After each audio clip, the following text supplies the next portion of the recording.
I'm Drake Larsen. We're here at Three Ridges Ecological Farm, which I run with my wife, Sarah, and my daughter. We are near Elmer, Ontario, which is just on the north shore of Lake Erie.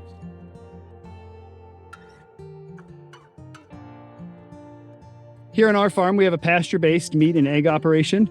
We raise chickens, ducks, sheep, cows, pigs, and they're all moving in a dynamic dance across our pastures, which are increasingly include tree aspects. We're raising trees for forage and for fodder and for shade for our animals as well. We have just our 50-acre parcel here. In conventional terms, there's just 30 acres of it that are arable. But of course, we're really trying to push the boundaries of what is sort of productive land and what is set-aside land. And so we are pushing into the 20 acres of woodlands with the grazing animals at times, and then also at the same time expanding those trees out into our productive area.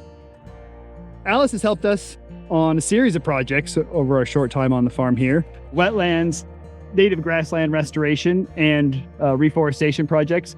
Those are all great in farm resiliency. And so then that resiliency would be the ability of the farm to thrive in both those drought and flood conditions.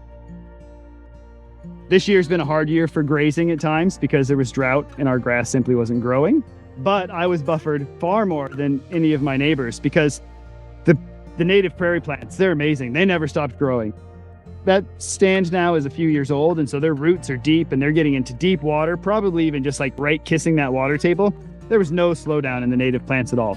That 7 acres of prairie paddock really saved our rotational grazing system this year.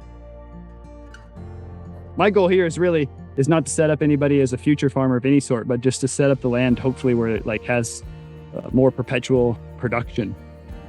Dry years are good for some things, wet years are good for some things. And so we're looking for a template where it's just always productive. The land is just generally thriving.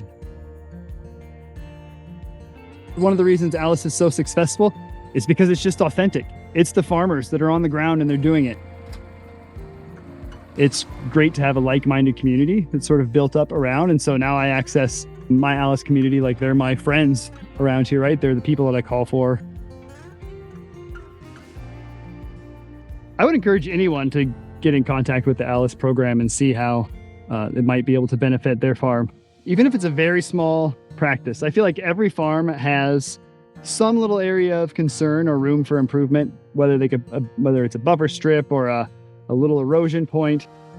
ALUS is just such a good connection to all the good stuff that's going on in your area.